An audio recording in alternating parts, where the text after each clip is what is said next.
e Muhammedi a.s. A ishte i qartë, edhe ishte shumë këmbgullës në këtë temë që kush ti trokiste nder me ja zgjidh hallin, me ja zgjidh problemin, edhe mos me u mendu 2 herë, po me u ngritën me 1 herë. Prandaj kur u frigu, mos po më ndodh diçka e keqe. Kur erdhi Xhebrail Emini në shpellën Hira, kur u kthy në shtëpi, bashorti e tha mos u streso, mos u mërzit, po shamadhinë e Zotit, ty as gjë e keqe nuk ka më të kaplu. Pse? Se ti ju bën zgjidhje hallexhinjeve. Ai cili ju bën zgjidhje hallexhinjeve, letërim komod letërim, asnjë e keqe nuk ka me e kaplu. Ashtu siç ishte vet, i mësoj edhe shokët e vet, dhe doshti të jenë me këtë besim edhe shokët e vet. Thoshte, më i miri njerëzve, ai i cili është më i dobishëm ndaj tyre. Nëse do në më konë me ditë cili është më i miri prej njerëzve, ai i cili është më i dobishëm për ta, më i dobishmi nga njerëzit, thaj kja është më i dashur te Zoti. Bëni mirë, se punët e mira ju ruajnë nga një vdekje e ligë, e keqe, e tmerrushme. Kështu e dukuan shokët e tij. Njëri hapte një pus për t'ju bërë zgjidhje për me pi të tjerët. E një tjetër shkojke dhe ju shërbejke njerëzve që ishin të vetmum, e ishin të moshuar. Shkojke dhe ju shërbejke, ja përgatitke ushimin, ja dhëste zjarin, ja pastrojke shtëpijen dhe ju dërgojke ushim ngo pas kohe. E kur e panë se kush është ai njeri, e panë se është kryetari muslimanve, është Ebu Bekri, Allahu qoftë i kënaqur me ta. Dashurit e mi, çdo njeri që ka një përgjegjësi, profeti Muhamedi ka thonë bari. E puna e bariut nuk është vetëm me marr shtogën edhe me dorë me fishlu. Mirë, po puna e bariut është me u kujdes për kullosat e deleve. Puna e bariut është me u kujdes për shëndetin e deleve. Puna e bariut është që mos me hi me kullot dikon në të mbjellur apo dikuj tjetër me i bon dam. Punët e bariut janë të shumta, nuk është veç kjo dhe shko.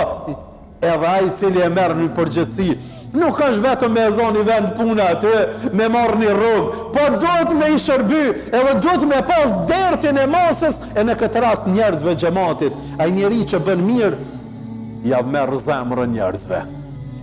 Nëse do me javë kaplu zemrën njerëzve, bën mirë. Ati njeriu që bën mirë, ai njeri, apo që i bëhet mirë, nuk mund t'ju rrezikohet jeta ati njeriut. E mirë ati të merë me veti. Nëse do në me marë me veti dikan, bëni mirë. Kur flasim për këtë shembull, realisht duken largë, sepse jeta sotit është shumë materiale. Çdo punë që e bëjmë, neve ja qesmi barazimin sa kanë më mdalë muë. Se me këtë matematik është duke jetu njerëzia. Dashurit e mi, po, edhe mu dohen, edhe për neve, po mbi të gjitha le të jetë kënaqësia e Zotit xhaleshanu, por dije se kur të bësh një të mirë, Zoti ti tregon 2 cilësitë e veta. Zoti e ka cilësu veten mirënjohës, shekur. Ti bën pak, Zoti të shpërblen me shumë. E dyta, alim, i gjithdijshëm. Kur ti ndihmon njerëzit, kur nuk ta din njerëzit, ta din Zoti xhaleshanuhu o xhalla xhelaluhu. Uthmani, Allahu qoftë i kënaqur me të, para se me hin islam, e bëri një vepër.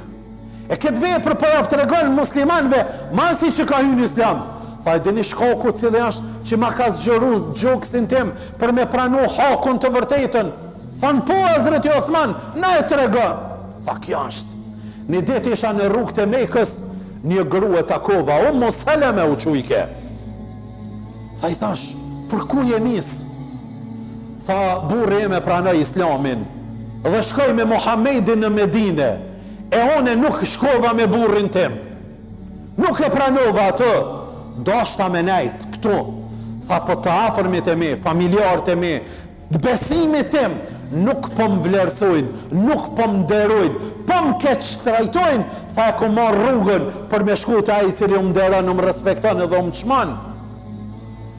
Othmani thash vetë me veti, unë një njeri i këtil, me lanë këtë gru 400 e diçka kilometra vetë, tha i thash hip në deve dhe e kam dërgu në Medine.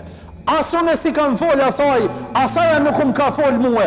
Kur kemi arrit Medine i thash, zbret, kjo është Medinja, këtu është Muhamedi dhe këtu është burrit.